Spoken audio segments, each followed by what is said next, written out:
Well, we're about 9 minutes till 6 a.m. on a Wednesday. It is summer in Florida, so you know it's going to be a hell of a day. We're going to tear off the other half of this roof we started on yesterday and finish prepping it hopefully by the end of the day for shingles. Meanwhile, back at the house, I actually had to patch my roof a little bit.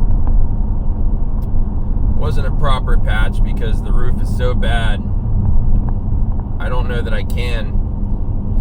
When shingles get past a certain point where they get old and brittle, you can't tuck new shingles under them, and part of a patch is removing bad shingles over bad decking, repairing any plywood that needs to be repaired or any other wood that needs to be repaired. When it's on the edge of the roof, you usually add a new piece of drip edge, the whole 9 yards, and then you slide your new shingles under your old shingles, nail them in, and then you use some roofing tar to stick the old shingles back down so that they rest on top of the new shingles properly. I don't know if I can do that on my roof, so we just use some what we call a Feelin stick, or that tar paper stuff that goes under shingles.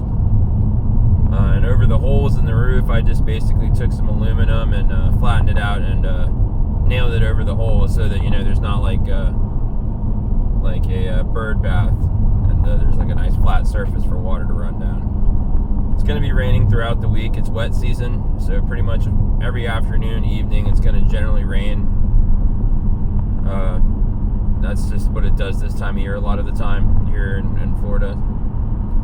So we'll get a chance to see if my patch holds. If it does this weekend, I have the austere opportunity to start cutting out my interior wall, because I have to. It's taken water damage, because every time it's been raining, water's been coming into our room. And now that I know it's been coming in through a hole in the roof, that means it's been running down the inside of the wall and then coming into our room, which means I have to cut the lower 24 inches of the wall entirely out. Inspect, see where all the water damage is, and if the water damage is higher up than 24 inches as well, then I gotta cut another foot and keep cutting upwards until I stop hitting water damage. And at that point, you have to replace the insulation batting. But before that, you want to take the exterior wall panel off entirely, put a new vapor barrier, moisture barrier against the wall studs. Obviously, before you do that, you got to make sure all your wall studs are good, including your bottom plate, and if there's any rot, you have to replace that. Then you put your vapor barrier, moisture barrier stuff, it's like plastic or like paper, and it goes over your studs on the outside of your stud wall. Then you put your exterior paneling on. Then you put in your insulation batting inside the wall on the interior, and then you hang your drywall. And then you tape the joints of your drywall with mud and tape, and then you mud over your screw holes for mounting your drywall, and you sand everything kind of smooth so it's not visible texture wise. And then you paint the inside of your room, and then you paint the exterior of your house over the paneling to match the existing house color. And that's basically what I'm going to have to do now that there's been water damage inside our house. Because otherwise, you got mold that you're living with, and that's it's very not good for you. Very not good for you. I've lived in moldy houses before. It's been fucking me up for years. And it's cumulative and kind of permanent from what I understand. So if you don't want to be hacking up a lung, you kind of don't want to live around mold for any length of time. Very bad for you. Very bad. My landlord is, I don't know. My landlord is my landlord. So let's just leave it at that. I don't think he's a bad dude at all. He's just has no proper relationship with reality in this situation, and I don't think he's really fully on board with what's going on. Dude, you're gonna lose your fucking house. He's got, the house was bought and paid for by his mom. His mom passed. It landed in his lap. His stepdad, while, his mom was still alive, ironically, took out loans against the house that was paid for. There was no mortgage outstanding. It was just paid for. It was good. Now he owes over $100,000 on this fucking house. And if he doesn't allow these things to get fixed or pay for them to some capacity if he can, which I don't think he's got any money, he's going to be paying those loan payments for no fucking reason. Because literally, if the roof's so bad at this point that if he doesn't fix it, like, one hurricane will probably fuck the roof real bad. Just fuck the roof. And once the roof's fucked, you start getting water damage all over inside your house, and at that point you have to gut the entire house.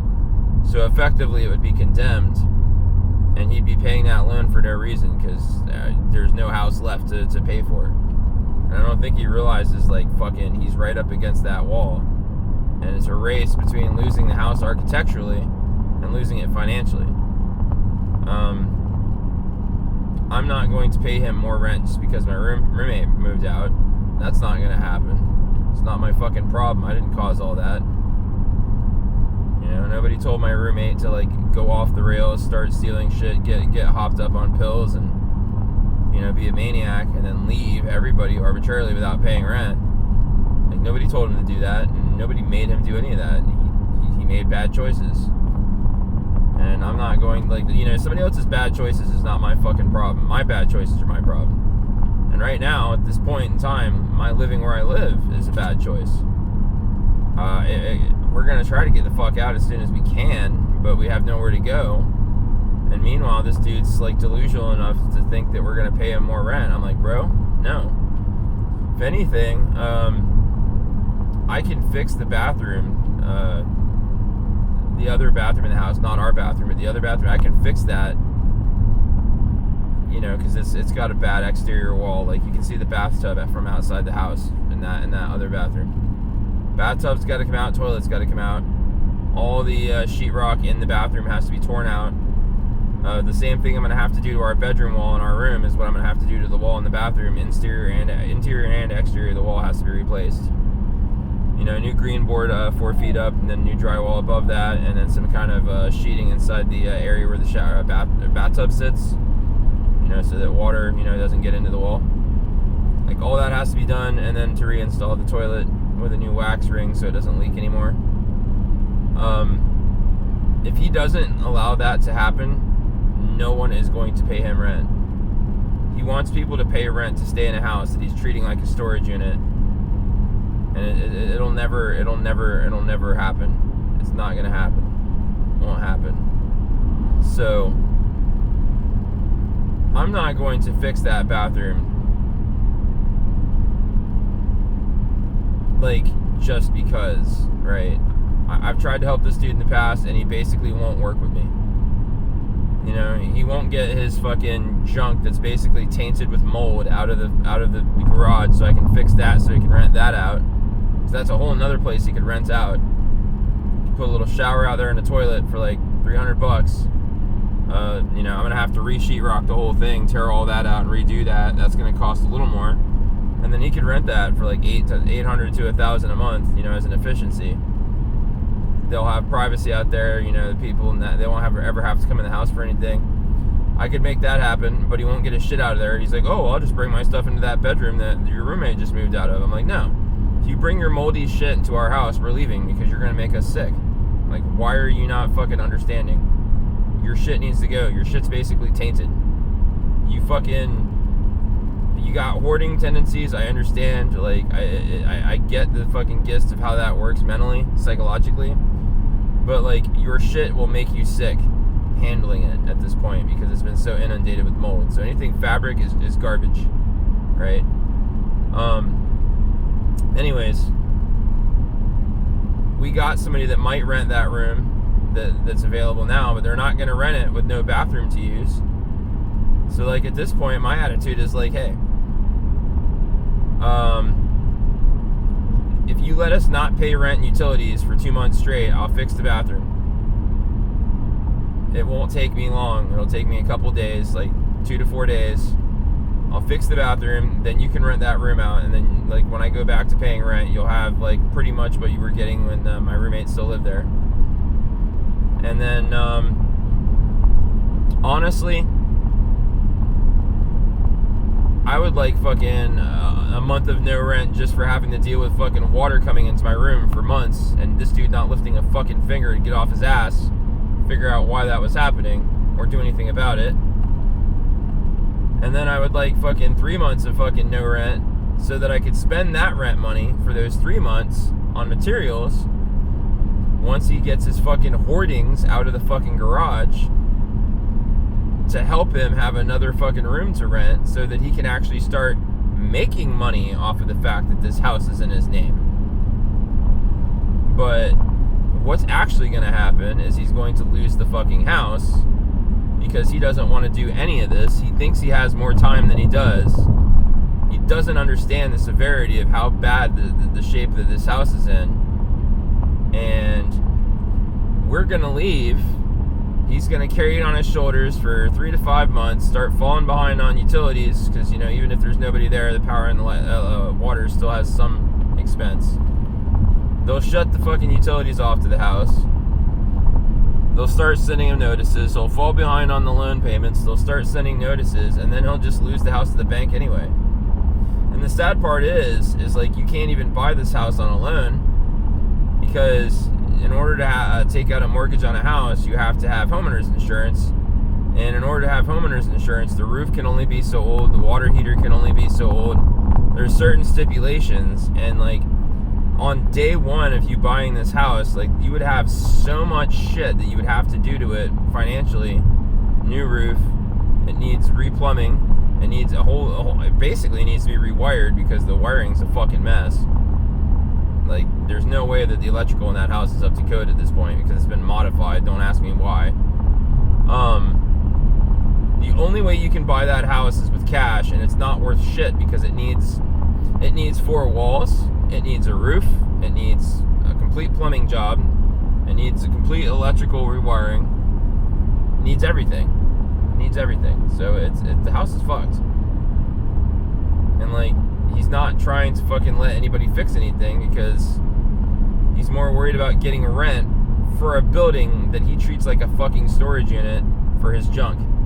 And most of it is junk at this point. I don't think his shit was junk in the beginning, but it has become junk because he's been storing his junk in like a fucking area where it's being exposed to weather and getting mold impregnated and having rats chew through it, and it's a goddamn mess. And like, I feel bad for the dude, honestly, because he's a nice guy, but he's also probably clinically insane. So, you know, it's great to go out and sweat and work really, really, really hard and just physically and mentally get the hell beaten out of me on the job just doing what I do for a living, and then come home to all this. It's been pretty stressful. I've been drinking every day, daily, 7 days a week for so long that I honestly do not remember the last time I didn't have a drink in a 24-hour span. And we're not having a drink when I come home, you know, like a scotch before bed or at dinner time. Like, I've been drinking somewhere in the neighborhood of 6 to 9 servings of alcohol 7 days a week for a long time now. Yesterday was the first day I had no alcohol. I've gotten my doctor on board, even though my therapist pushed back against it. And now I'm on diazepam for the anxiety and the stress and just the what the fuck factor. And it's my goal to be dry on alcohol, the pills, everything by the end of August. I am taking this medication under doctor supervision, which is to say that every 30 days I'm checking in, I'm logging my consumption. We're going to be staying close in touch. We're going to bring my therapist and my primary care physician into dialogue with each other so that they can compare notes, and we're going to get me whole again mentally. I mean, I'm autistic and all that, but we're going to kind of try to get me stable so that I can function better.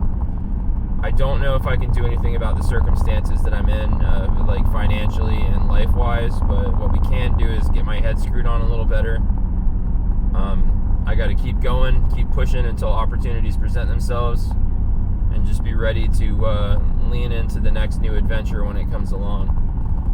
What's probably going to happen is my girlfriend and I are going to end up getting a travel trailer. That seems to be an elite move, and in my mind, she's not super psyched about this, but we get a nice one, we should be able to suffer through living in a tin can for a little while. I don't know where we're gonna like park it, but I know national parks let you stay overnight. Only overnight. You have to leave in the morning. And there's some state parks that give you some short-term options.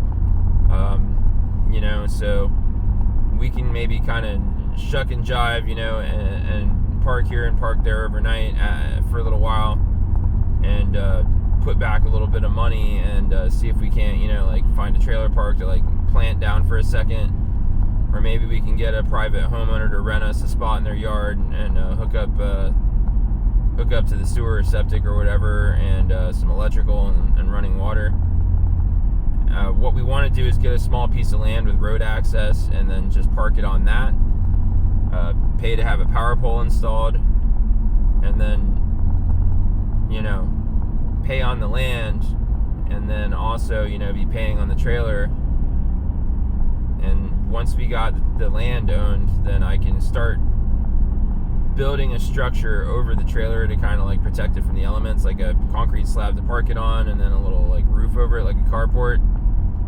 And then from there I can start actually building a home for my girlfriend and I, like a tiny home. Nothing huge. Thinking 12 by 24 to start with, and then going from there, adding to it as I get money. I want to have a loft upstairs that's big, that's tall enough that you can actually stand in the loft. So I was gonna do 14-foot walls with a Gambison style roof maybe. That should be pretty affordable. They got a thing on the internet called Shed Calculator, and it calculates how much materials you need to build various structures. And for a standard 8-foot high shed, it's 12 by 24, you're looking at $3,600 in lumber, shingles, and paint, not including drying it in with insulation and drywall or electrical or plumbing, but still less than $5,000 in materials to build the actual structure. So it probably costs about $5,000 and $6,000 to have it tall enough to where I could have a loft in it. And I'm gonna have to create I'm gonna either have to buy some LVL beams, or I'm gonna have to create some beams out of 2x12 in order to have the lofts where I have a span, so I don't have to have a pillar in the middle of it to make the room more cramped. But I have some ideas, and I'm pretty confident I can build us something nice to start with. And you can always add a wing to the main room, because it's a one-room house basically, and you can have doorways set up so that when I have money I can add a hallway and then put rooms on it, and I'll have bedrooms, and there's ways to add to that and grow it and make it more of a home.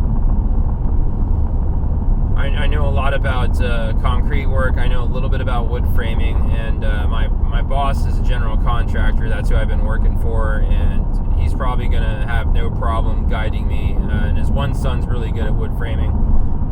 I can lean on them for some experience resources to steer me through the process of having plans drawn up, and also in some building tips.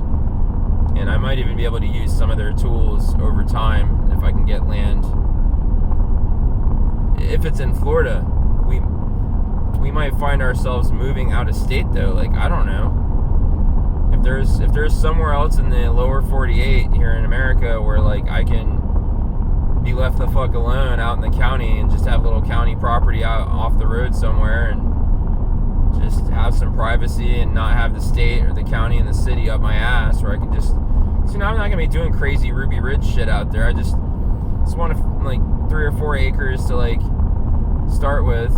I mean, I'd be happy with a 1/4 acre right now because I have nothing, but ideally what I want really is about 7 or 8 acres fenced in, trees around the border so that my neighbors can't see me. Have a little pond out there, nothing huge, and some chickens running around, and a hobby garden, maybe 1/8 of an acre hobby garden for my girlfriend. She's got a green thumb. A little sunroom on our home. Just a modest little house, nothing mansion-esque or anything like that. Like to have a workshop to park 2 or 3 vehicles in, and have a place to tinker with things, keep all my tools, and just live that blue collar kind of semi redneck lifestyle, because that's kind of where I'm at. You know, I do the goth thing. I have the long hair. I listen to like electronic music and death metal more than I hate country. You know, I play video games. I'm kind of a nerd. When I was a kid, I was a bit of a weeb with the anime. I don't hate anime now. I'm just not into it anymore. Just because modern anime is so cringe. But at the end of the day, I would say I'm more country than I am city. I hate fucking living in the city. It's the traffic and everything else about it is just kind of gay and lame. But that's kind of what I want to do, and I'm hoping that if I just work really hard and keep my head screwed on, don't go crazy, don't give up, I can figure something out. You know, we can use her vehicle to pull the travel trailer. We can kind of fart around. We can come up with a plan. I just know we can. We can figure this out and get through this. And all I really got to do is just go to work every day and just hope for the best. I don't know. I didn't plan on ranting this long, but this is my hopes. This is my dreams. This is everything that I'm wanting in my life, which isn't a whole lot. You know, I don't have the delusions that I'm pretty enough or smart enough to do anything any other sort of way. Nobody watches my content. My content's not very good. It's just a journal of me, like, just trying to keep my head screwed on, and going through the shit. I'm not very good looking, so I'm not fun to look at. I can't be a model. I can't be a famous actor or celebrity. I can carry a tune in a bucket at least, but I can't play any musical instruments, and I don't have to look for, you know, being one of these shitbag rock stars. And I'm too fucking old. They want somebody that's like 12, like Justin Bieber started off as. That's what they want these days, and I'm not that. And I don't have 80 piercings, and I don't look like I shop at Hot Fucking Topic, so I'm never gonna be in a band. You know, I don't have these opportunities. I can't work in a corporate setting because of my autism. As soon as I think it, I say it. It makes me unemployable. You know, I'll fucking tell you right up, you know, like, your hat is stupid. I'm not trying to be mean. It didn't even occur to me that emotion has anything to do with it. I just observed it's a stupid hat, and I say so. It's kind of a real problem. And then, two, I fixate when I'm on the job. Sometimes I get a little too fixated on a particular task, and, you know, my lead has to be like, yo, Slothy, it's good, let's go. And then I gotta, like, pivot and go do something else and keep the momentum, you know what I mean? So I have a lot of issues, you know, with finding good, meaningful work to do that pays halfway decent. And what I'm doing should pay better, but